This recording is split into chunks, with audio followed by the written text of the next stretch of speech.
তো এই আলোচনাটা যারা বিয়ে করছেন রিসেন্ট তাদের কাজে লাগবে, আর যারা করেন নাই করবেন, শীঘ্রই করবেন, এদেরও কাজে লাগবে।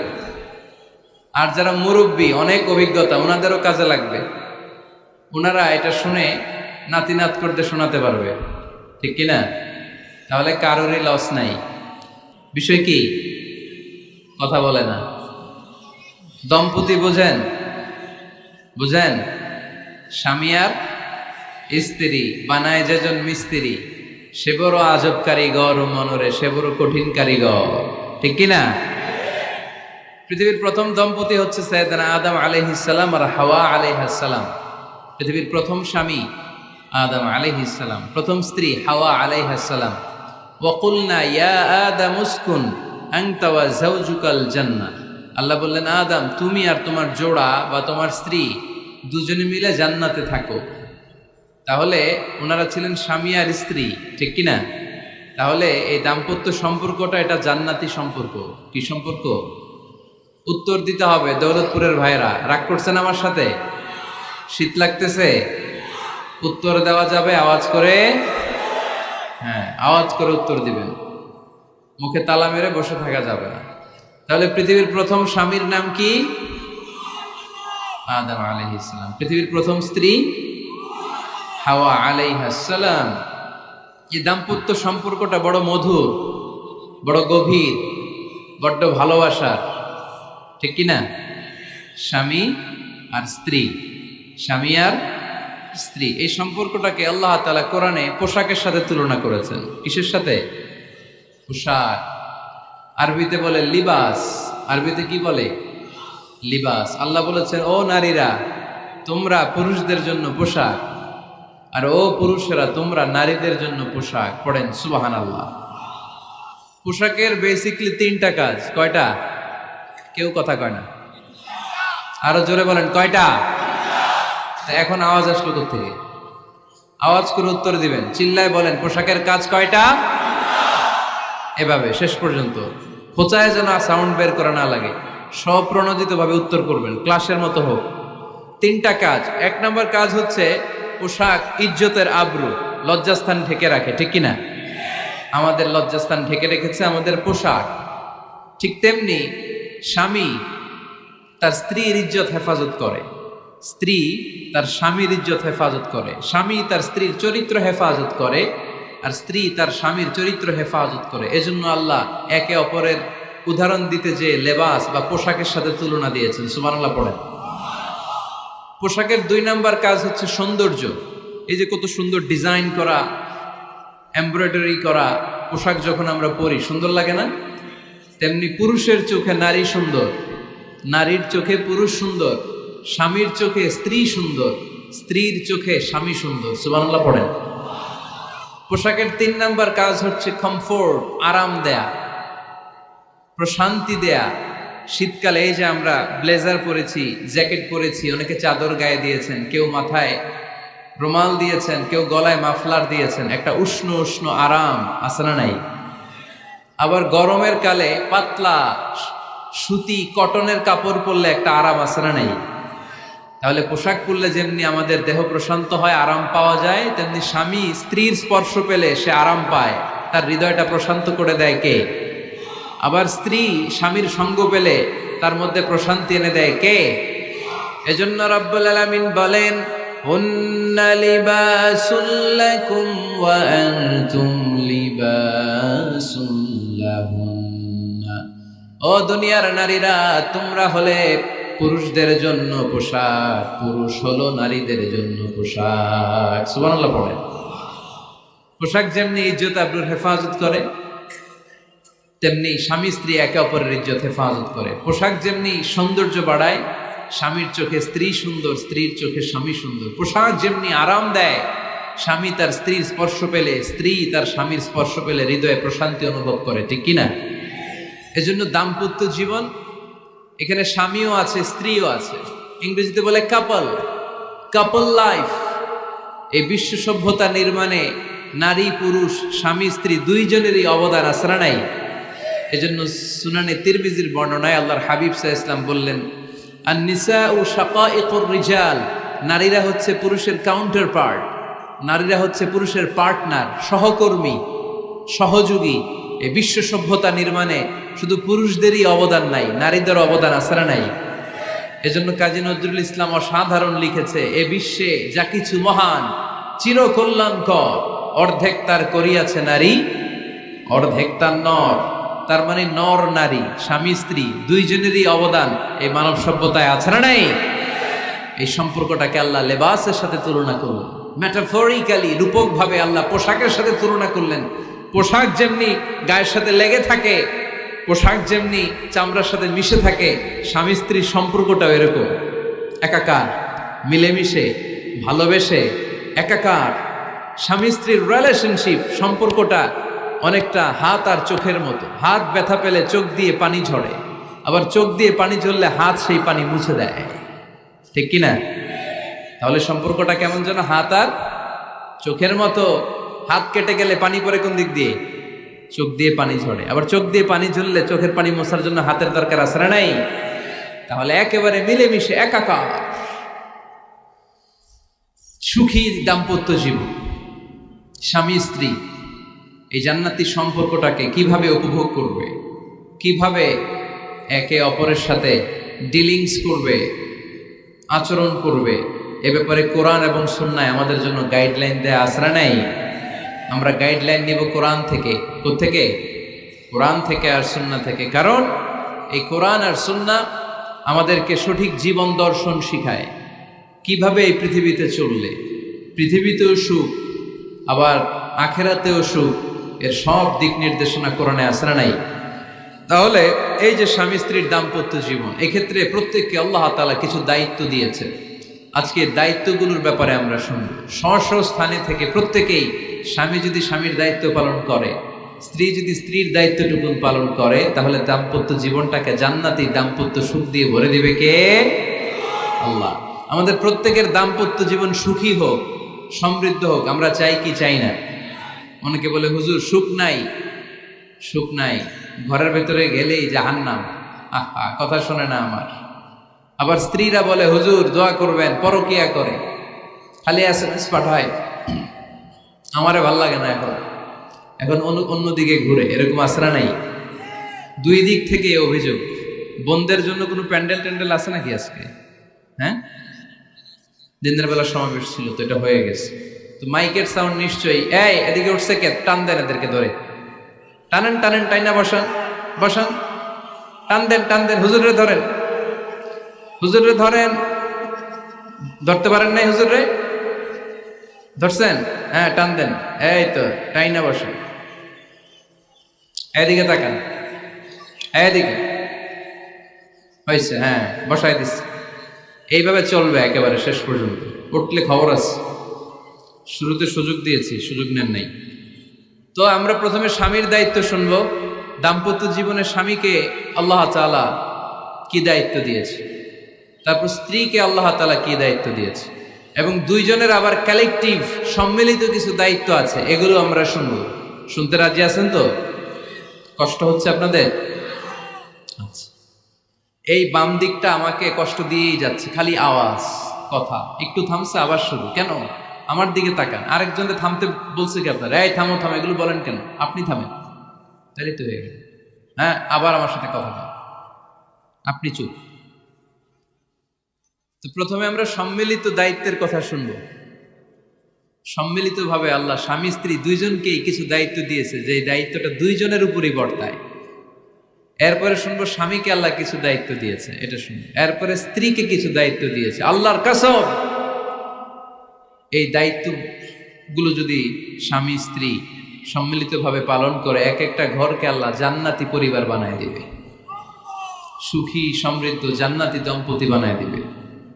এরকম দাম্পত্য জীবন, সুখময় দাম্পত্য জীবন আমাদের হোক। আমরা চাই কি চাই না? চাই। তাহলে আমরা প্রথমে আলাদা আলাদা দায়িত্ব শোনার আগে সম্মিলিত বা কালেকটিভ রেসপন্সিবিলিটি কি আছে, এই সম্মিলিত দায়িত্বগুলো শুনবো। স্বামী স্ত্রীর দুইজনের কাঁধেই বর্তায় এরকম প্রথম দায়িত্ব হচ্ছে স্যাক্রিফাইস। দাম্পত্য জীবনের আসল খেলাটা হচ্ছে স্যাক্রিফাইসের খেলা। কিসের খেলা? স্যাক্রিফাইস। এটা লাগবে। আমার বোনেরা অথবা যুবতী বোনেরা, অথবা রিসেন্টলি বিয়ে হয়েছে এরকম বোনেরা, আজকে তো এক ভাই এসে দোয়া চাইল, হুজুর 3 দিন আগে বিয়ে হয়েছে আমার, একটু দোয়া করে দেন। তারপর যুবক ছেলেরা, তোমরা যারা বিয়ে করনি করবা, খেয়াল করে শোনো, এগুলো কাজে লাগবে। স্যাক্রিফাইসটা খুব জরুরি। স্যাক্রিফাইস ইজ দ্য কি of a successful happy couple life. একটা সুখী দাম্পত্য জীবনের আসল চাবি হচ্ছে স্যাক্রিফাইস। আওয়াজ করে বলতে হবে, চাবিটার নাম কি? স্যাক্রিফাইস করতে হবে, একটু মানিয়ে নেয়া, একে অপরকে বোঝা, একটু ভালোবাসা, একটু মানিয়ে চলা, এটার নাম হচ্ছে স্যাক্রিফাইস। একে অপরকে বোঝার চেষ্টা করা, একটু মানিয়ে চলার চেষ্টা করা, একটু ভালো লাগা, একটু ভালোবাসা, সুখ দুঃখ ভাগাভাগি করে মিলেমিশে একাকার হয়ে যাওয়া, এটার নামই দাম্পত্য জীবন, ঠিক কিনা? এটার নামই দাম্পত্য জীবন। মিলেমিশে একাকার হয়ে যেতে হবে, স্যাক্রিফাইসের মানসিকতা অর্জন করতে হবে। একে অপরের দোষ ধরলে চলবে না, কারণ no one is perfect in this life. আপনি যে আপনার বউয়ের দোষ ধরতেছেন, আপনার দোষ নাই? কথা বলেন না কেন? আপনারও দোষ আছে না নাই?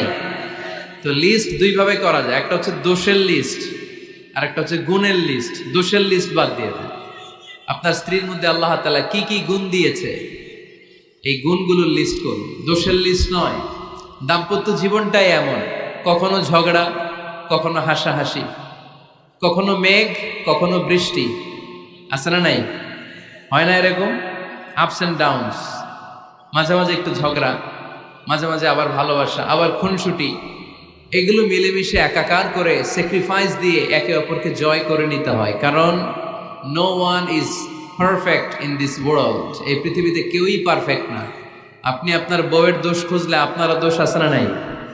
কেউ দোষমুক্ত নয়। এজন্য দোষ না খুঁজে আমরা স্যাক্রিফাইস করব। দাম্পত্য জীবনের এটাকে সুখী সমৃদ্ধ করার 1 নাম্বার চাবিকাঠি হচ্ছে স্যাক্রিফাইস। তাহলে সুখী দাম্পত্য জীবনের 1 নাম্বার চাবির নাম কি? স্যাক্রিফাইস। চিল্লায় বলতে হবে, সেটা কি? তাহলে হাজব্যান্ড ওয়াইফ দুইজনেই স্যাক্রিফাইস করবেন। দাম্পত্য জীবনকে সুখী করার 2 নাম্বার কালেকটিভ ফর্মুলা হচ্ছে ঝগড়া করা যাবে না। ঝগড়া আপনারা করেন নাকি ভাবির সাথে? ভাবির সাথে ঝগড়া করেন কে কে? দেখি হাত তোলেন।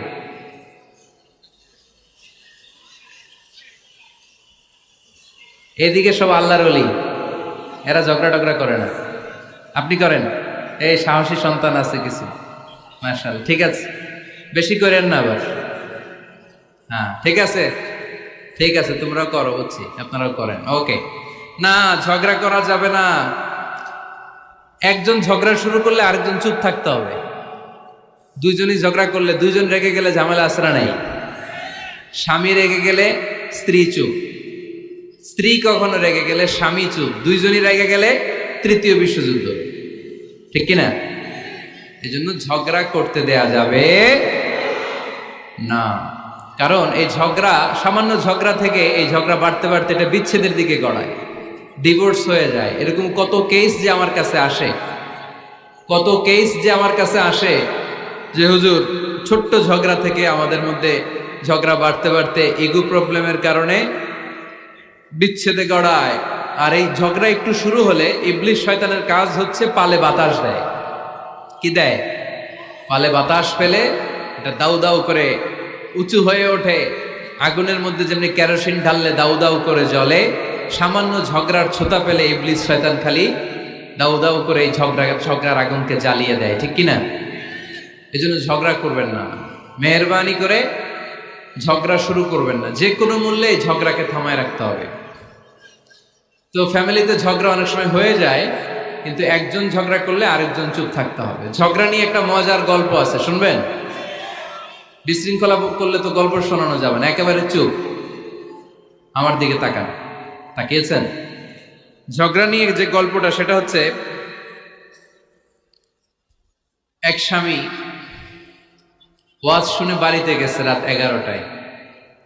বাড়ির কাছাকাছি যেতে না যেতে স্ত্রীর আবার স্বভাব হচ্ছে রাতের খাবারটা স্বামীর সাথে একসাথে খায়, আলাদা খায় না। তো বাড়ির সামনে যেই স্বামী ফোন দিছে ওয়াইফকে, এই শুরু করার আগে দরজাটা খোলো, আমি চলে আসছি।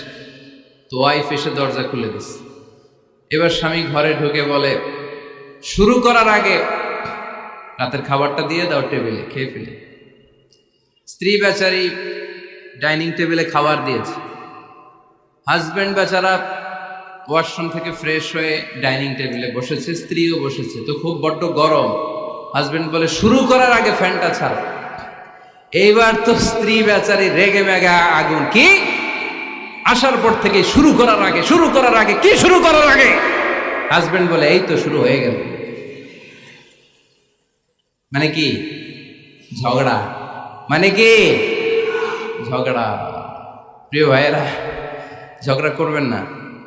স্বামী রেগে গেলে স্ত্রী চুপ থাকবেন, স্ত্রী রেগে গেলে স্বামী চুপ থাকবেন। কারণ সহিহ মুসলিমে এসেছে, ইন্না ইবলিসা ইয়াদাউ আরশাহু আলাল মা। ইবলিস শয়তান তার সিংহাসন গেড়েছে সাগরের উপর। কোথায়? ইবলিসের সিংহাসন কোথায়? সাগরের উপর। সুম্মা ইয়াবআসু সারায়াহু, সে প্রতিদিন সকালবেলা তার সাঙ্গপাঙ্গরে গোটা পৃথিবীতে পাঠায়, যা পৃথিবীতে ফাসাদ সৃষ্টি কর। ইবলিস যখন সাঙ্গপাঙ্গদেরকে গোটা পৃথিবীতে ছড়িয়ে দেয়, সারাদিন ধোকা দেওয়ার পরে, ওয়াসওয়াসা দেওয়ার পরে, রাত্রিবেলা ইবলিসের কাছে ফিরে আসে, এসে বলে, ও ইবলিস, আমি আজকে আল্লাহর বান্দাদেরকে দিয়ে মিথ্যা কথা বলিয়েছি। ইবলিস বলে, এটা তো কোনো ব্যাপারই না, এগুলাই তো তোদের কাজ। আরেক শয়তান বলে, আমি ওজনে কম দিয়েছি একজনের মাধ্যমে বাজারে। ইবলিস বলে, এটাও তেমন বড় কোনো কাজ নয়। আরেকজন বলে, আমি সুদের ডিলিংস করিয়েছি। ইবলিস বলে, এটাও কোনো কাজ নয়। আরেক শয়তান বলে, আমি মদের আড্ডাখানায় নিয়ে মসজিদে যেতে নিয়েছিল, সেখান থেকে সরিয়ে মদের আড্ডাখানায় আল্লাহর বান্দাদেরকে নিয়েছি। ইবলিস বলে, এইটাও তেমন বড় কোনো কাজ নয়। আরেক শয়তান এসে বলে, মা তারাকতুহু হাত্তা ফাররাকতু বাইনাহু ওয়া বাইনা ইমরাআতিহি, আমি এক আল্লাহর বান্দার সাথে বান্দির ঝগড়া লাগিয়ে ঝগড়া করাতে করাতে তালাক পর্যন্ত নিয়ে গিয়েছি। মা তারাকতুহু হাত্তা ফাররাকতু বাইনাহু ওয়া বাইনা ইমরাআতিহি, আমি এক ইমানদার পরিবারকে ধ্বংসের শেষ প্রান্তে নিয়ে গিয়েছি। সামান্য ঝগড়ার পরে আমি ওয়াসওয়াসা দিতে দিতে ঝগড়া বাড়াতে বাড়াতে তালাক পর্যন্ত নিয়েছি। ইবলিস বলে, শাবাশ, তুই তো কাজের মতো কাজ করেছিস, আমার কাছে আয়, আমার কাঁধে ওঠ। ইবলিস তখন ওই শয়তানকে কাঁধে নিয়ে নাচতে শুরু করে। নাউজুবিল্লাহ পড়বেন না? এজন্য ইমানদারদের সংসার ভেঙে খান খান হোক, এটা হলে ইবলিস খুশি, আর ইমানদারের পরিবার টিকে থাকলে আমার আল্লাহ খুশি। আমরা কার খুশি চাই? এজন্য শয়তানরে খুশি হতে দেয়া যাবে না। ইমানদারদের পরিবারগুলো ঝগড়ার মাধ্যমে ভেঙে যাক, সব সময় শয়তানের মিশন এটা। আর ইমানদারদের পরিবারগুলো টিকে থাক, এটা আমার আল্লাহ সব সময় চায়। সুবহানাল্লাহ পড়েন। এজন্য দৌলতপুরের ভাইরা ঝগড়া করবেন না। ঝগড়া কিন্তু নবী রাসূলদের পরিবারেও ছিল, আল্লাহ রাসূল সাল্লাল্লাহু আলাইহি ওয়াসাল্লামের পরিবারেও ঝগড়া ছিল। এটা স্বাভাবিক। দাম্পত্য জীবনের খুব সিম্পল ইস্যু। একজন রাগ করলে আরেকজন থেমে যাবে। পারবেন? কি হলো, পারবেন না? আল্লাহর হাবিব সাল্লাল্লাহু আলাইহি ওয়াসাল্লামের সাথে আম্মা জান আয়েশার ঝগড়া হতো। মজার একটা হাদিস শুনে, সহিহ বুখারীর হাদিস, মুসনাদ আহমদ ইবনে হাম্বলও এসেছে এই হাদিসটা। আম্মা জান আয়েশার সাথে ঝগড়ার পর আম্মা জান আয়েশাও রাগ, আল্লাহ রাসূল সাল্লাল্লাহু আলাইহি ওয়াসাল্লামও রাগ। এখন রাগ মিটানোর দরকার আছে না নাই? আল্লাহ রাসূল সাল্লাল্লাহু আলাইহি ওয়াসাল্লাম বললেন, আয়েশা চলো মিটমাট করে ফেলি। সুবহানাল্লাহ কইবেন না? চলো মিটমাট করি। মিটমাটের জন্য ওমর রে ডাকি। আম্মা জান আয়েশা বলে, না, ওমর গলিফ, ওমর খুব মেজাজওয়ালা, আমার ডর লাগে। তোমার আব্বারে ডাকি। আব্বারে ডাকেন, আব্বারে ডাকেন। খুশি হয়ে গেছেন আম্মা জান আয়েশা রাদিয়াল্লাহু। আবু বকর রাদিয়াল্লাহু চলে আসলেন, দাঁড়ালেন। এবার বিষ্ণু সাল্লাল্লাহু আলাইহি ওয়াসাল্লাম বললেন, তাতাকাল্লিমিন আও আতাকাল্লাম, কি ঘটছে আমাদের মাঝে, তুমি বলবা না আমি বলবো? আম্মা জান আয়েশা বললেন, তাতাকাল্লামু আনতা ওয়ালা তাকুল ইল্লা হাক্কান, আপনিই বলেন, তবে সত্য ছাড়া মিথ্যা বলেন না। আবু বকর রাদিয়াল্লাহু তাআলা আনহু শুনে রেগে গেলেন, কি এ কেমন কথা তোমার? নবীকে উদ্দেশ্য করে তুমি বলছো সত্য ছাড়া মিথ্যা বলবেন না, নবী কখনো মিথ্যা বলবে নাকি? রেগে মেয়ের গায়ে মেরেছে এক চোর খেয়ে আম্মা জান আয়েশা উল্টে পড়ে গেলেন। সাইয়েদনা আবু বকর রাদিয়াল্লাহু তাআলা আনহু রেগে গড়গড় করতে লাগলেন, আবার মারার জন্য উদ্যত হলেন। আম্মা জান আয়েশা রাদিয়াল্লাহু তাআলা আনহু বাঁচার জন্য এবার বিশ্বনবীর পিছনে যে আশ্রয় নিলেন। সুবহানাল্লাহ পড়বেন না? বিশ্বনবী সাইয়েদনা আবু বকরের সামনে দুই হাত মেলে ভেবে দাঁড়িয়ে গেলেন। আল্লাহর হাবিব যখন আম্মা জান আয়েশাকে বাঁচানোর জন্য দুই হাত উঁচু করে দাঁড়িয়ে গেলেন, সাইয়েদনা আবু বকর থেমে গেলেন। সাইয়েদনা আবু বকর এই পরিস্থিতি দেখে ঘর থেকে বের হয়ে ঘরের বাইরে দাঁড়ালেন। এবার আল্লাহ রাসূল সাল্লাল্লাহু আলাইহি ওয়াসাল্লাম আম্মা জান আয়েশাকে তুললেন, বললেন, ইয়া আয়েশা কাইফা রাআইতিনি আনকাসতুকি মিনার রাজুল, দেখলা নাকি কেমন করে আমি তোমার বাবার হাত থেকে তোমারে বাঁচালাম। আজকে আমি যদি সামনে দাঁড়িয়ে না বাঁচাতাম, তোমার বাবা তোমারে একেবারে মেরেই ফেলতো। সুবহানাল্লাহ পড়ে। দেখছো আয়েশা, আমি বাঁচাইলাম তোমারে, আমার সাথে ঝগড়া করো, আমি বাঁচাইলাম। এই কথা শুনে আম্মা জান আয়েশা রাদিয়াল্লাহু তাআলা লজ্জায় পড়ে হেসে দিলেন।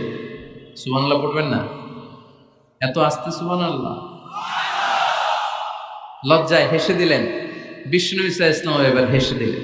দুইজনের হাসাহাসি শুনে বাইরে থেকে আবু বকর রাদিয়াল্লাহু তাআলা আনহু হাসির আওয়াজ শুনে অবাক, কি রে এতক্ষণ যুদ্ধ, এখন আবার হাসি কেন? হাসে দেখার জন্য সাইয়েদনা আবু বকর রাদিয়াল্লাহু তাআলা আনহু ঘরের ভেতরে ঢুকলেন। ঢুকে দেখেন আম্মা জান আয়েশাও হাসে, বিশ্বনবীও হাসে, সাইয়েদনা আবু বকর হেসে দিলেন। আরশের উপর থেকে খুশি হয়ে গেলেন কে? এবার সাইয়েদনা আবু বকর বলেন, ইয়া রাসূলুল্লাহ, ইয়া হাবিবাল্লাহ, আশরিকানি ফি সিলমিকুমা কামা আশরাকতুমানি ফি হারবিকুমা। নবী গো, আপনাদের দুইজনের মধ্যে যুদ্ধ লাগলে যেমনি মিটমাট করার জন্য আপনি আমারে ডাকেন, আপনাদের এই আনন্দ ঘন মুহূর্তগুলোতে শরীক হওয়ার জন্য মাঝে মাঝে আমারে ডাইকে। সুবহানাল্লাহ পড়ো। আপনাদের মধ্যে যুদ্ধ লাগলে সন্ধি করার জন্য যেমনি আমারে ডাকেন, আপনারা যখন আনন্দ ঘন পরিবেশ এরকম খুনসুটি করেন, হাসাহাসিতে মেতে ওঠেন, তখন একটু আমারে রাইখেন। সুবহানাল্লাহ পড়বেন না? দেখেন আল্লাহ রাসূল সাল্লাল্লাহু আলাইহি ওয়াসাল্লাম পৃথিবীর সবচেয়ে শ্রেষ্ঠতম মানুষ, উনাদের পরিবারেও ঝগড়া হতো, কিন্তু এই ঝগড়া কোনোদিন তালাক পর্যন্ত গিয়েছে? কথা বলেন না কেন? আল্লাহর হাবিব সাল্লাল্লাহু আলাইহি ওয়াসাল্লাম তার কোন স্ত্রীকে তালাক দিয়েছেন? প্রায় আম্মা জান আয়েশার সাথে রাগারাগি হতো। আল্লাহর হাবিব সাল্লাল্লাহু আলাইহি ওয়াসাল্লাম বলতেন, আয়েশা কখন তুমি রেগে থাকো সেটাও আমি জানি, কখন তুমি আমার উপর খুশি থাকো সেটাও আমি জানি। ইয়া আয়েশা ইন্নী লা আ'লামু ইযা কুনতি আন্নী রাদিয়া ওয়া ইযা কুনতি আলাইয়া গাদবা। আয়েশা কখন রেগে থাকো তাও বুঝি, কখন খুশি থাকো তাও বুঝি। আম্মা জান আয়েশা বললেন, ইয়া রাসূলুল্লাহ কেমনে বোঝেন? বিষ্ণুই বললেন, তোমার দোয়ার বাক্যগুলো শোনো বুঝি। যখন তুমি আমার উপরে খুশি থাকো তখন দোয়ার সময় তুমি এভাবে বলো, ওয়া রব্বি মুহাম্মদ, ও মুহাম্মাদের রব, আপনি আমাদের সব গুনাহ মাফ করে দেন। আর যখন তুমি আমার উপর রেগে থাকো তখন তুমি মুনাজাতের সময় বলো, ওয়া রব্বি ইব্রাহিম, ইব্রাহিমের রব, আপনি আমাদেরকে ক্ষমা করে দেন। তার মানে যখন তুমি রেগে থাকো তখন দোয়ার সময় আমার নামটা মুখে নিতে চাও না। সুবহানাল্লাহ পড়েন। তখন তুমি দোয়ার সময় অন্য নবীর নাম নাও। আম্মা জান আয়েশা বললেন, ইয়া রাসূলুল্লাহ মা আহাজুরু ইল্লা ইসমাক, আমি তো শুধু নামটাই সরাই, আমার মুখ থেকে কেবল আপনার নামটাই সরায় রাখি, আমার হৃদয় থেকে কখনো আপনারে সরাতে পারি না। আমার হৃদয় জুড়ে আপনি, মা আহাজুরু ইল্লা ইসমাক, নবী হে, আমি শুধু দোয়ার সময় রাগের মাথায় আপনার নামটা বাদ দেই, হৃদয় থেকে তো আপনারে বাদ দিতে পারি না। সুবহানাল্লাহ বলবেন না? তার মানে নবীদের ফ্যামিলি তো ঝগড়া এগুলো হতো, কিন্তু এটা তালাক পর্যন্ত গড়াতো না, ঠিক কিনা? তাহলে এখন থেকে আমাদের এই স্লোগান নিতে হবে যে ঝগড়া করলেও আমরা ডিভোর্সের দিকে যাব না। পারা যাবে? আর একজন রেগে গেলে আরেকজনকে চুপ থাকতে হবে। ভাবি রেগে গেলে আপনি চুপ, পারবেন? পারবেন না? ইনশাআল্লাহ। এই যারা বিয়ে করে না এরা ইনশাআল্লাহ, আর বাকিরা চুপচাপ। আওয়াজ করে পড়েন না ইনশাআল্লাহ। তাহলে প্রথমে স্যাক্রিফাইস, তারপর ঝগড়া করা যাবে না। 3 নাম্বার, দাম্পত্য জীবনের কোনো গোপন কথা অন্যের কাছে শেয়ার করা যাবে না। হাদিসে এসেছে, এটাকে বলা হয়েছে আ'যামুল আমানা, এটা সবচেয়ে বড় আমানত। যারা দাম্পত্য জীবনের একান্ত বিষয় কারোর সাথে শেয়ার করে তারা সবচেয়ে বড় কবিরা গুনাহ করে।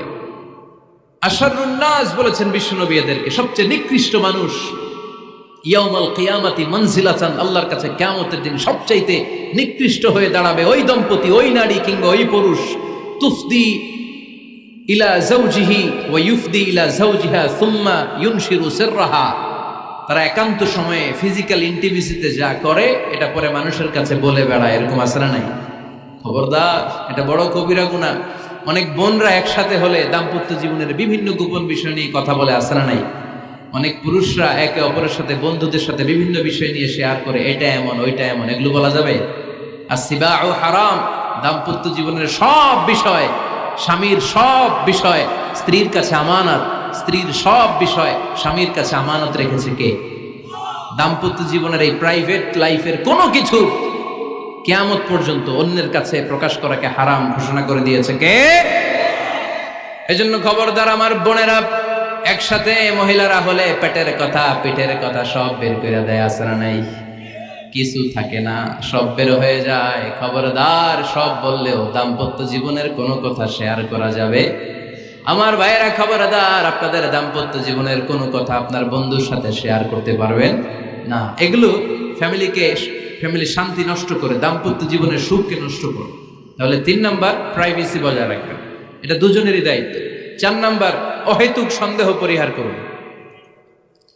অনেক স্ত্রী আছে হাজবেন্ডের খালি সন্দেহ করে, এই ওদিকে তাকাই লাগেন, ওই মেয়ের দিকে তাকাই লাগেন, মোবাইল দেখি, মোবাইল দাও, ফেসবুকের পাসওয়ার্ড দাও, ঢুইকা দেখি মেসেঞ্জারে কার সাথে চ্যাট করছে, এই অফিসের ফাইল দেখি, এই এটা দেখি, এই তোমার ইনবক্স চেক করবো, এদিকে দাও, আছে না নাই?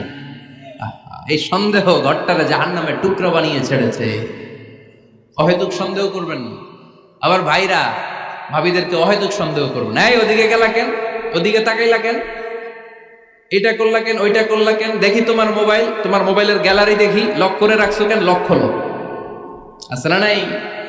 অহেতুক সন্দেহ ফ্যামিলিটারে জাহান্নামের টুকরা বানিয়ে দেয়। হ্যাঁ, ভ্যালিড কোনো অপরাধ যদি স্বামী করে ফেলে, ভ্যালিড কোনো অপরাধ যদি স্ত্রী করে ফেলে, পরকীয়ার কোনো বিষয় যদি প্রমাণিত হয়, বসেন, কনসাল্ট করেন, একে অপরের সাথে কথা বলেন, জিজ্ঞেস করেন। কিন্তু অহেতুক, আমি অনেক ফ্যামিলি এরকম দেখেছি, আমার কিছু বন্ধুকেও আমি দেখেছি যে এদের অবস্থা খুব খারাপ, খালি সন্দেহ করে, আছে না নাই? সন্দেহের রোগটা বড় রোগ, এই রোগ থেকে বেরিয়ে আসতে হবে, অহেতুক সন্দেহ করা যাবে না। 5 নাম্বার, হাজব্যান্ড ওয়াইফের দায়িত্ব হচ্ছে একে অপরের সহযোগী হতে হবে, সহকর্মী। আল্লাহর জান্নাত পাওয়ার ক্ষেত্রে একে অপরের সহযোগী। আপনি একা জান্নাতে যাবেন, ভাবি জাহান্নামে, এটা আপনি চান? জি না, আওয়াজ নাই আমগো গলায়। আপনি এটা চান? ভাবি একা জান্নাতে যাবে, আপনি যাবেন না, এটা ভাবি চায়? চায় না। তাহলে গেলে একসাথেই যান না, একসাথেই যান, একসাথেই যাবেন, আলাদা না। এজন্য আল্লাহর আনুগত্যে, আল্লাহর ইবাদতে, দাম্পত্য জীবনে একে অপরের সহযোগী হতে হবে। স্বামী ভুল করলে স্ত্রী সুন্দর করে শুধরে দিবে, স্ত্রী ভুল করলে স্বামী শুধরে দিবে। ফজরের সময় স্ত্রী হাজবেন্ডকে ডেকে দিবে, উঠতে না চাইলে ঠান্ডা পানির ছিটা দিবে। কারণ জান্নাতে একা যাওয়া যাবে না, গেলে দুইজনই যাবে, কথা কয় না? দুইজনেই জান্নাতে যাওয়ার দরকার আছে না নাই? যত বেশি আপনারা আল্লাহর আনুগত্যে আগাতে পারবেন, তত আপনাদের মহাব্বত বাড়ায় দিবে কে? এই যে হাজবেন্ড ওয়াইফের ভালোবাসাটাকে বলে লাভ পিরামিড। কি pyramid? Love pyramid, like triangle, ত্রিভুজ আকৃতির। হাজবেন্ড ওয়াইফের ভালোবাসাটা ত্রিভুজ আকৃতির। The closer the couple comes to Allah, the closer they comes to each other. Husband wife যত বেশি আল্লাহর কাছে যাবে, তারা নিজেরাও নিজেদের তত কাছে যাবে। হাজবেন্ড ওয়াইফ আল্লাহর সম্পর্ক থেকে যত দূরে সরে যাবে, তারা নিজেরাও নিজেদের থেকে তত দূরে সরে যাবে, ঠিক কিনা? ত্রিভুজ চিনেন আপনারা? হ্যাঁ, এই জিওয় কয়েকজন জিওয়, আপনারা ত্রিভুজ চিনেন না? চিনি, জিওয়, ঠিক আছে। ত্রিভুজের কয় কোণা? হ্যাঁ, 3 কোণা। এই যে এরকম লাভ পিরামিড, 3 কোণা। এই উপরের কোণায় আল্লাহর অবস্থান, আর এই কোণায় স্বামী, এই কোণায় স্ত্রী। তো তারা আল্লাহর দিকে যত যাবে, নিজেরাও তত কাছে যাবে। আর তারা আল্লাহর সম্পর্ক থেকে যত দূরে চলে যাবে, নিজেদের মধ্যে দূরত্ব বাড়তে থাকবে, ঠিক কিনা? পিরামিডটা বুঝতে পারছেন? ত্রিভুজ আকৃতির সম্পর্কটা লাভ পিরামিড এরকম, 3 কোণা। উপরের কোণায় থাকে আল্লাহ, এদিকে স্বামী, এদিকে স্ত্রী। তারা যদি আল্লাহর কাছে উভয়ে যেতে চায়, উভয়ে কাছাকাছি আসতেছে না? কথা বলেন না কেন? আর আল্লাহর আনুগত্য ইবাদত থেকে দুইজন যদি দূরে সরে যায়, তাহলে দুজনের দূরত্ব বাড়িয়ে দেয় কে? এজন্য স্বামী হবে স্ত্রীর সহযোগী, সহকর্মী। নামাজের সময় একে অপরকে ডেকে দিবেন, মোবাইলে অ্যালার্ম দিয়ে রাখবেন। স্বামী স্ত্রীর ডাকেন, স্ত্রী স্বামীরে ডাকেন। স্বামী স্ত্রীকে কোরআন তেলাওয়াত শোনাবেন, স্ত্রী স্বামীরে কোরআন তেলাওয়াত শোনাবেন। ফ্যামিলিটারে জান্নাতি ফ্যামিলি বানায় দিবে কে? তাহলে এই 5টার দায়িত্ব কালেকটিভ রেসপন্সিবিলিটি, স্বামীর উপরও বর্তায়, স্ত্রীর উপরও বর্তায়। এগুলো মেনে চললে দাম্পত্য জীবন সুখকর করে দিবে কে? মনোযোগ আছে? কষ্ট হচ্ছে? এবার আমরা হাজবেন্ডের দায়িত্ব শুনবো। হাজবেন্ডের প্রথম দায়িত্ব হচ্ছে, হাজবেন্ড হচ্ছে caretaker of the family, in charge, protector. আর রিজালু কাওয়ামুনা আলান নিসা। আল্লাহ বললেন স্বামী হলো তার স্ত্রীর ইনচার্জ, প্রোটেক্টর, স্ত্রীকে সুরক্ষা দিবে, স্ত্রীকে টেক কেয়ার করবে, স্ত্রীর দায়িত্বে থাকবে। এই দাম্পত্য জীবনের দুইজনের সংসারের মধ্যে স্বামীকে দায়িত্বশীল বানিয়েছে কে? পুরুষ দায়িত্বশীল। পুরুষ কখনো নারীর ক্ষতি করে না, সুপুরুষ নারীর ক্ষতি করে না, ঠিক কিনা? গোটা পুরুষ সমাজ নারী সমাজের সুরক্ষা দিবে। যেগুলো নারীকে একান্তে পেলে রেপ করে, যে ঢাকা বিশ্ববিদ্যালয়ে একটা রেপের ঘটনা ঘটছে না, যে এই বেয়াদবটা এই কাজ করেছে, এটা কি পুরুষ না কুপুরুষ? এটা কি সুপুরুষ না কুপুরুষ? সুপুরুষ নারীর প্রোটেকশন দেয়, নারীর টেক কেয়ার করে, তার ইনচার্জ, তার দায়িত্বশীল। দাম্পত্য জীবনে অর্থনৈতিক যত দায় দায়িত্ব আছে সব আল্লাহ তাআলা পুরুষের কাঁধে দিয়েছে। কার কাঁধে? এই দাম্পত্য লাইফে নারীর কোনো অর্থনৈতিক দায় দায়িত্ব নারীর কাঁধে আল্লাহ দেয় নাই।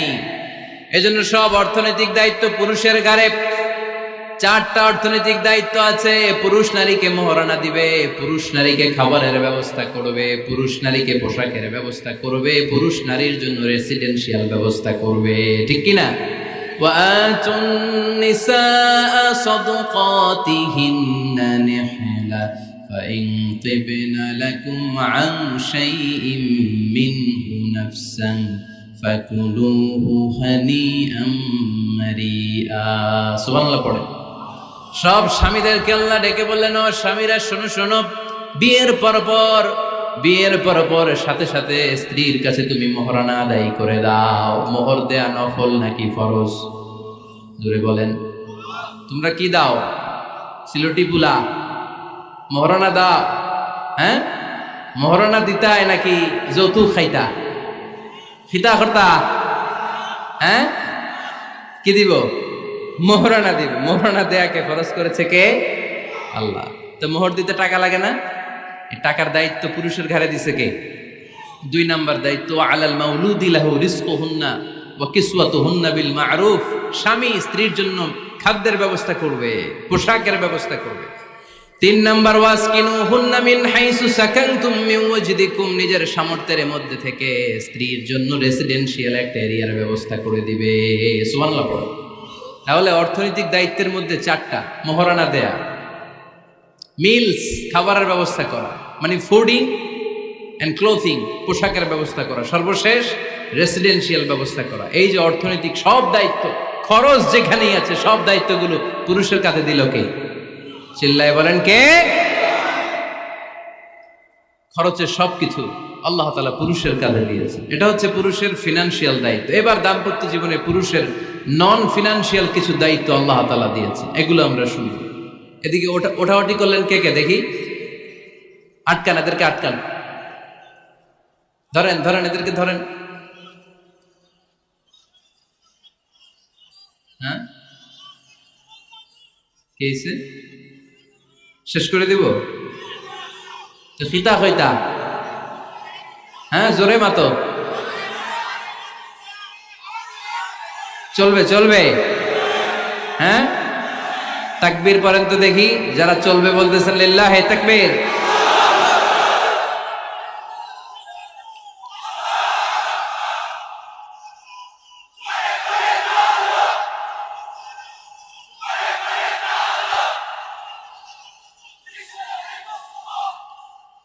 মাশাআল্লাহ মাশাআল্লাহ। এবার দাম্পত্য জীবনে নন ফিনান্সিয়াল পুরুষের যে দায়িত্ব আছে সেটা আমরা শুনবো। 1 নাম্বার দায়িত্ব হচ্ছে স্বামীর উচিত স্ত্রীর সাথে ভালো আচরণ করা। ভালো আচরণ করেন তো আপনারা? জি হয়। এই শুধু উনি করে, বাকিরা খিতা কর্তা, মারামারি কর্তা নেই, খিতা কর্তা। হ্যাঁ, সালাম দিবেন, স্ত্রীকে কি দিবেন? আল্লাহ বললেন, ওয়া আশিরুহুন্না বিল মা'রুফ। স্ত্রীর সাথে কোমল ভাষায়, ভালো শব্দে, ভালো বাক্যে ভালো কথা বলো। স্ত্রীর সাথে খারাপ আচরণ করো না। স্ত্রীকে দেখলে তুমি মুচকি হাসি দাও। অনেক স্বামী আছে কখনো স্ত্রীকে দেখলে মুচকি হাসি দেয় না, চেহারাটা বাংলা পাসের মতো এরকম করে রাখে, আছে না নাই? দৌলতপুরের লোকের অবশ্য অনেক ভালো, এই যে সবার মুখে হাসি, মুচকি হাসি। হাসেন তো, মুচকি হাসি দেন তো একটা। আওয়াজ করলে মুচকি হাসি হয় নাকি? এটা মুচকি হাসি, দাঁত দেখা যাবে না, সাউন্ড হবে না, শুধু এখানে একটু এক চিলতে হাসির একটা ঝলক করবে, এটার বলে মুচকি হাসি। কানা রাসূলুল্লাহি সাল্লাল্লাহু আলাইহি ওয়াসাল্লাম আকসারু তাবাসসুমান, আল্লাহর হাবিব সাল্লাল্লাহু আলাইহি ওয়াসাল্লাম সব সময় মুচকি হাসতেন। অনেকে আছে চেহারা গোমরা করে রাখে, জীবনেও হাসে না, এরকম আছে না নাই? দেখছেন এরকম আছে? এই এলাকায় তো নাই না? আছে। হাসবেন, হাসবেন। মুচকি হাসতে পয়সা লাগে না, পয়সা লাগে? এজন্য হাসবেন। আল্লাহর হাবিব সাল্লাল্লাহু আলাইহি ওয়াসাল্লাম বলেছেন ফাস্তাউসু বিন-নিসাই খায়রা, নারীর সাথে ভালো আচরণ করো। নারীদেরকে বাঁকা পাঁজরের হাড় দিয়ে তৈরি করা হয়েছে। এই হাড়কে সোজা করতে গেলে ভেঙে যাবে, রেখে দিলে বাঁকাই থেকে যাবে। তো কি করতে হবে? ফাস্তাউসু বিন-নিসাই খায়রা, কোমল আচরণ করো। আবার আল্লাহর হাবিব সাল্লাল্লাহু আলাইহি ওয়াসাল্লাম বললেন রিফকাম বিল কাওয়ারিদ, নারীদেরকে কাচের তৈজসপত্র বাসনের সাথে, গ্লাসের সাথে আল্লাহর হাবিব সাল্লাল্লাহু আলাইহি ওয়াসাল্লাম তুলনা করলেন। কাচের তৈজসপত্র, কাচের গ্লাস, কাচের প্লেট যেমনি আস্তে তুলতে হয়, আস্তে রাখতে হয়, নারীদের সাথে এরকম কোমল আচরণ করার আদেশ দিয়েছে কে? কাচের গ্লাস, তৈজসপত্র, জগ কিভাবে রাখেন আপনারা? খুব জোরে এরকম থপাস করে নাকি? উঠানোর সময় থপাস করে উঠান? খুব স্মুথলি এটা ধরতে হয়, স্মুথলি এটা রাখতে হয়।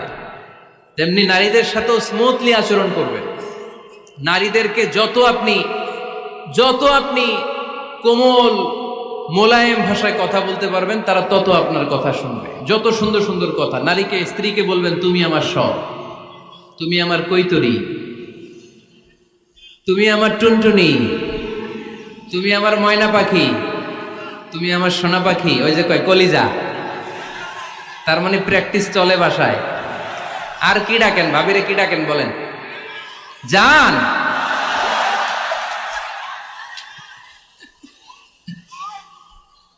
জান ডাকেন। আর ভাবি কি ডাকে আপনাদেরকে? বাবু। কি ডাকে?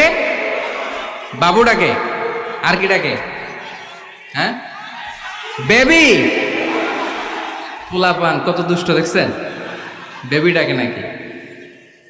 স্বামী স্ত্রীর মধ্যে এই সোহাগপূর্ণ, এই ভালোবাসাপূর্ণ এই ডাকাডাকিতে কোনো গুনাহ নাই, আছে সওয়াব।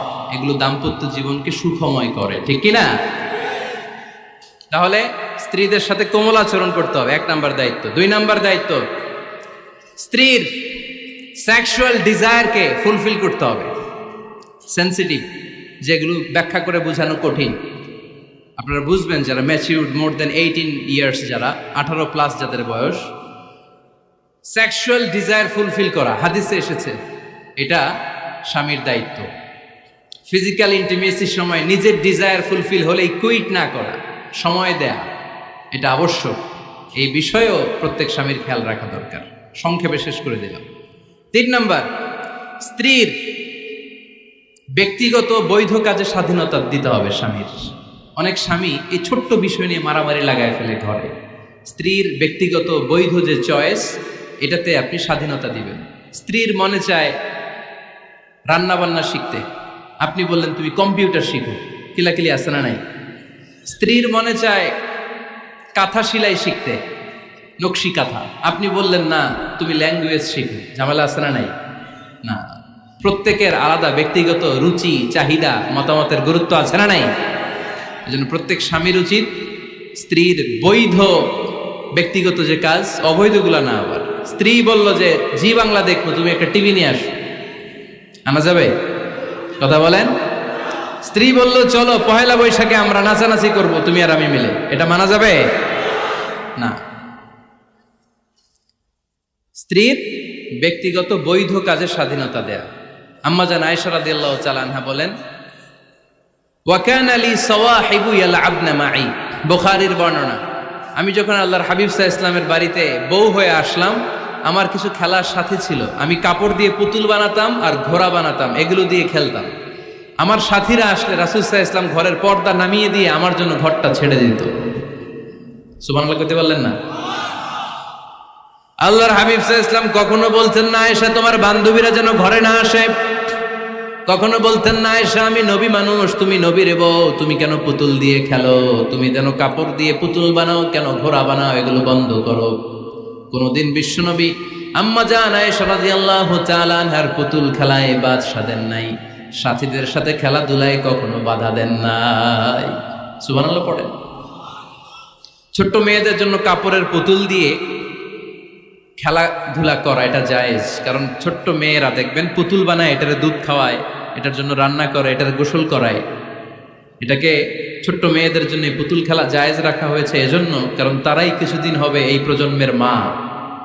তাদের সন্তানদেরকে কেমন করে লালন পালন করবে তার একটা প্র্যাকটিস খেলার ছলেই ছোটবেলায় হয়ে যায়। সুবহানাল্লাহ পড়েন। এজন্য 3 নম্বর দায়িত্ব স্ত্রীর ব্যক্তিগত হালাল যে কাজগুলো আছে তার ব্যক্তিগত এই ভালো কাজগুলোতে আপনার স্বাধীনতা দিতে হবে, বাধা দেয়া যাবে না। প্রশংসা করবেন। কি করবেন? প্রশংসা। আমরা খালি দোষ খুঁজি, তোমার রান্না ভালো না, তোমার চেহারা ভালো না, তোমার বাপ ভালো না, তোর মা ভালো না, তোর 14 গোষ্ঠী খারাপ, আছে না নাই? তো এই বেডি আপনারা ভালোবাসবে? এই বেডি তো আজীবন আপনার বদনাম করবে, ঠিক কি না? কোনোদিন তারে আপনি প্রশংসা করলেন না, প্রশংসা করবেন। স্ত্রীর চেহারার প্রশংসা করেন, যে তুমি সুন্দর, তুমি সুন্দরী, এরকম বলেন, খুশি হবে না? হ্যাঁ, তুমি সুন্দর তাই চেয়ে থাকি, সে কি মোর অপরাধ? কোনো অপরাধ নাই, ইচ্ছা মতো গাইতে থাকেন স্ত্রীর শানে গান, সব আছে না নাই? তবে শুধু স্ত্রীকে শোনানো যাবে, ভাবিরে শোনানো যাবে, শালীরে শোনানো যাবে, পাশের বাড়ির কাউরে শোনানো যাবে? দেখেন ইসলাম কত চেক এন্ড ব্যালেন্স। স্ত্রীকে আপনি গান শোনান, কোনো গুনাহ নাই, আছে শুধু সওয়াব। তাহলে 4 নম্বর পয়েন্ট হচ্ছে এপ্রিসিয়েশন। সারাদিন এই মহিলাটা ফজরের পর থেকে উঠে ঘর গোছায়, মশারিগুলো খোলে, বিছানা পরিষ্কার করে, বাচ্চাদেরকে ক্লিন করে, স্কুলের টিফিন রেডি করে দেয়, বাচ্চাদেরকে স্কুলে যেতে দেয়, আপনার জন্য খাবার রেডি করে, কাপড় ধোয়, ঘরের সবাইকে দেখভাল করে। একদিনও আপনি তার এপ্রিসিয়েশন করলেন না। এরকম ডাকাইত স্বামী আছে না নাই? দৌলতপুরে নাই, এখানে সব ভালো। এপ্রিসিয়েট করবেন। আমরা ভুলে যাই, একটা থ্যাঙ্কস দিতে ভুলে যাই, একটা জাযাকিল্লাহ, আল্লাহ তোমাকে জাযা দেখ, এটাও বলি না।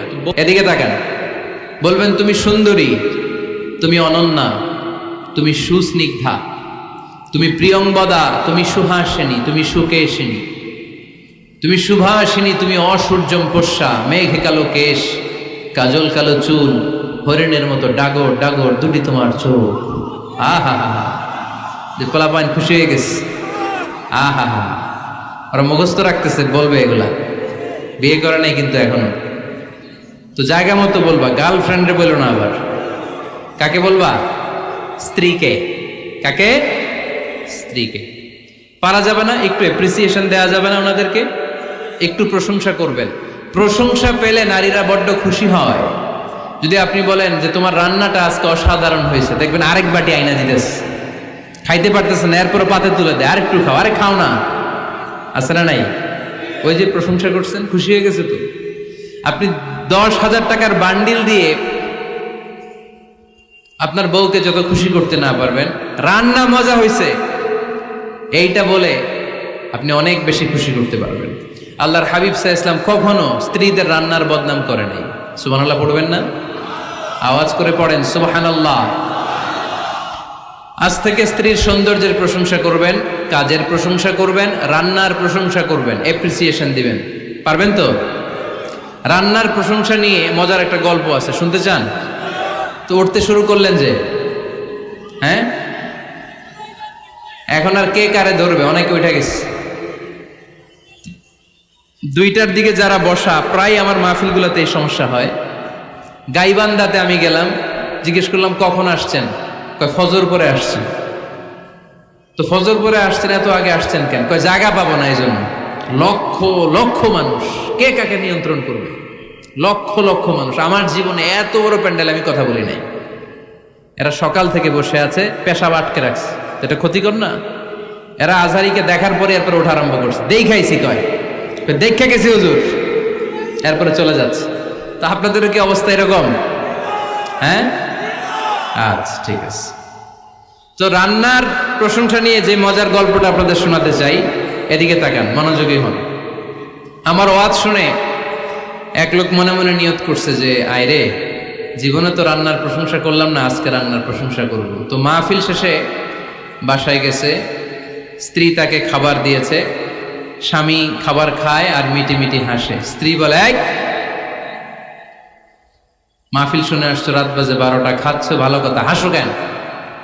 তো স্বামী বলে, হাসি এর কারণ হচ্ছে তোমার রান্নাটা আজকে এত মজা হয়েছে না জীবনে, আজকে বাড়াই বাড়াই কইতেছে তো, জীবনে এত মজার রান্না খাই নাই, রান্না মজা হয়েছে শুই না। স্ত্রী তো রেগে গেছে, কি গত 10 বছর ধরে তোমার রান্না করে খাওয়াই, একদিনও রান্নার প্রশংসা করলা না, আর আজকে পাশের ঘরের ভাবি একটু গরুর গোশতের তরকারি পাঠাইছিল বাটিতে করে, পাশের ঘরের ভাবি একটু আমাদের বাড়িতে তরকারি পাঠাইছিল, তো ওই তরকারি দিয়েই তোমাকে খাবার দিছে, আজকে রান্না টান্না আমি করি নাই। তো ওই বেটির রান্না তোমার এত ভাল লাগছে, এই 10 বছরে একদিনও কইলা না, আজকে এটা কইলা, খাও খাও, তোমার মজার খাও, আর রান্ধুম না। তো প্রশংসা করলে বুঝে শুনে করবেন, একটু এনশিওর হবেন যে রান্নাটা করছিল কে, তা না হইলে কিন্তু ঘরে চুলায় আগুন জ্বলবে না, টানার রোজা রাখা লাগবে, ঠিক কিনা? তো 4 নম্বর গেল এপ্রিসিয়েশন, একটু এপ্রিসিয়েশন দিবেন। আল্লাহর হাবিব সব সময় স্ত্রীদের প্রশংসা করতেন। সেই বুখারীর বর্ণনা, আল্লাহর হাবিব বলেন, ইন্না ফাদলা আয়েশা আলান নিসা কাফাদলি সারিদ আলা সাইরিত তাআম। আরব ভূখণ্ডের মধ্যে সব খাবারের উপরে সারিদ খাবার যেমনি সেরা, দুনিয়ার সব নারীদের মধ্যে আমার আয়েশা তেমনি সেরা। সারিদ একটা খাবার আছে। আমি যখন মিশরে পড়তাম আল আজহার ইউনিভার্সিটিতে, আমাদের ইউনিভার্সিটিতে সরকারের পক্ষ থেকে সরকারিভাবে খাবার দেয়া হতো। আমাদের খাবারের খরচ বহন করতেন ওমানের সুলতান কাবুস। এই গত 3-4 দিন আগে ইন্তেকাল করেছেন, নাম শুনছেন আপনারা? প্রায় 40 বছরেরও বেশি মনে হয়, 45 বছর বা 50 বছরের লম্বা সময় উনি ওমানের প্রেসিডেন্ট ছিলেন। উনি আমাদের খাবারের খরচটা বহন করতেন। কিছুদিন আগে ইন্তেকাল করেছেন। আমরা ওনার জন্য দোয়া করি, আল্লাহ তাআলা এই সুলতান কাবুসের জীবনের গুনাহগুলো মাফ করে নিক, ওনার সমস্ত খেদমত আল্লাহ কবুল করে নিক। তো আমাদের আল আজহার ইউনিভার্সিটির হোস্টেলে ঈদের দিন একটা খাবার দিত, এটার নাম ছিল সারিদ। রুটি আর গোশত এগুলোকে ম্যাশড করে একটা স্তর বানাতো, এটা কেটে কেটে আমাদেরকে দিত, এটাকে বলে সারিদ। আরব দেশে সবচেয়ে দামি খাবার। আমাদের দেশে যেমনি পোলাও, গরুর রেজালা, রোস্ট, এগুলো খুব উন্নত খাবার ধরা হয়, বিয়েতে সার্ভ করা হয়। আরব দেশে ওইটাকে বলে সারিদ, শ্রেষ্ঠ খাবার। আল্লাহর হাবিব বললেন, সব খাবারের মধ্যে যেমনি সারিদ সেরা, নারীকুলের মধ্যে তেমনি আমার আয়েশা সেরা। দেখেন কেমনে এপ্রিসিয়েট করতেন। আম্মা জান আয়েশাকে তিনি সব সময় আদর করে হামায়রা বলে ডাকতেন। হামায়রা মানে লাল সুন্দরী বউ। কি সুন্দরী? আম্মা জান আয়েশা রেগে গেলে গাল দুটো আনার ফলের মতো লাল হয়ে যেত, এজন্য ডাকতেন, ও আমার লাল সুন্দরী বউ। সুবহানাল্লাহ কইতে পারলেন না? আবার আম্মাজান খাদিজাতুল কুবরা তাহেরা রাদিয়াল্লাহু তাআলা আনহার ব্যাপারে বলতেন, ইন্নী ক্বাদ রুজিকতু হুব্বাহা। সহিহ মুসলিমের বর্ণনায় তিনি বলতেন, খাদিজার ভালোবাসা আল্লাহ তাআলা আমার হৃদয়ে রিজিক হিসেবে দিয়েছে। আওয়াজ করে পড়েন আল্লাহু আকবার। তো এইজন্য এপ্রিসিয়েট করবেন। 5 নাম্বার হচ্ছে আপনার ভালোবাসা স্ত্রীকে প্রকাশ করুন। এক ছাদের নিচে আজীবন বসবাস, 20 বছর হয়ে গেছে এদের সংসার, একদিনও মুখ ফুটে বলতে পারে নাই তোমারে ভালোবাসি। পারছেন? হ্যাঁ, কে কে পারছেন? দেখে হাত তোলেন। হাত অর্ধেক তুলে আবার নামায়, ভেজাল আছে, ঠিক কিনা? ভালোবাসি বলছিলেন? কারে বলছিলেন? ভাবিকে না গার্লফ্রেন্ডকে? হ্যাঁ, স্ত্রীকে বলবেন। নিজের স্ত্রীকে বলবেন আই লাভ ইউ। কি বলবেন? কথা বুঝে না বোধহয়। কি বলবেন? সবাই বলেন, কি বলবেন? মুরব্বী একজনও কয় না, কয় এতদিন কইছি না, অহনো কম না। তিরমিজির বর্ণনা দেখেন, বিশ্বনবী যে আই লাভ ইউ বলতো তার দলিল শুনেন। সাহাবারা জিজ্ঞেস করলেন, ইয়া রাসূলুল্লাহ, মান আহাব্বুন নাসি ইলাইক, ও নবী কারে সবচেয়ে বেশি ভালোবাসেন? Who do you love the most? নবী কাকে সবচেয়ে বেশি লাভ করেন আপনি? সাহাবারা প্রশ্ন করলেন, এ রাসূলুল্লাহ, কাকে লাভ করেন বেশি? আল্লাহর হাবিব সাল্লাল্লাহু আলাইহি ওয়াসাল্লাম বললেন, আয়েশা রে। সুবহানাল্লাহ কইবেন না? সাহাবারা বললেন, ওমিনার রিজাল, পুরুষদের মধ্যে কারে বেশি পছন্দ করেন? বিশ্বনবী বললেন, আবুহা, আয়েশার বাবা রে। সাইয়েদনা আয়েশা রাদিয়াল্লাহু তাআলা আনহার বাবার নাম কি? আবু বকর। কি নাম? আবু বকর। আল্লাহর হাবিব সাল্লাল্লাহু আলাইহি ওয়াসাল্লাম বললেন, সবচেয়ে বেশি লাভ করি আয়েশাকে। সাহাবারা বললেন, ওমিনার রিজাল, পুরুষদের মধ্যে কারে বেশি লাভ করেন? আল্লাহর হাবিব সাল্লাল্লাহু আলাইহি ওয়াসাল্লাম বললেন, আয়েশার বাবা রে। সুবহানাল্লাহ পড়েন। আম্মা জান আয়েশাকে বিশ্বনবী এত ভালোবাসতেন। আম্মা জান আয়েশা পেয়ালার যেইখানে ঠোঁট লাগিয়ে দুধ পান করতেন, বিশ্বনবী পেয়ালার ওই জায়গাটা খুঁজে খুঁজে ওই জায়গায় ঠোঁট লাগিয়ে দুধ পান করতেন। আম্মা জান আয়েশা রাদিয়াল্লাহু তাআলা না গোশত খেয়ে হাড্ডি চষে হাড্ডিটা রেখে দিলে বিশ্বনবী আম্মা জান আয়েশার চষা হাড্ডিটা মুখে নিয়ে আবার চষতে শুরু করে দিতেন। পড়েন সুবহানাল্লাহ। দুইজন একসাথে এক বালতি থেকে পানি নিয়ে গোসল করতেন। পড়েন আল্লাহু আকবার। তাহলে এভাবে ভালোবাসা প্রকাশ করতে পারবেন তো? 6 নাম্বার স্বামীর দায়িত্ব হচ্ছে গৃহস্থলী ছোটখাটো যে কাজ আছে এই কাজগুলোতে হেল্প করা। আমরা অনেক সময় এগুলোর লজ্জা মনে করি। আল্লাহর হাবিব সাল্লাল্লাহু আলাইহি ওয়াসাল্লাম আমাদের মডেল। আল্লাহর হাবিব সাল্লাল্লাহু আলাইহি ওয়াসাল্লাম ঘরের কাজে সাহায্য করতেন। আপনারা এইভাবে ওঠা শুরু করলেন? হ্যাঁ, বউকা বসেন বসেন বসেন, শেষ করে দিচ্ছি, আর 10 মিনিট বসেন। আল্লাহর হাবিব সাল্লাল্লাহু আলাইহি সাল্লাম ঘরের কাজে সাহায্য করতেন। আপনারা ঘরের কাজে সাহায্য করেন তো?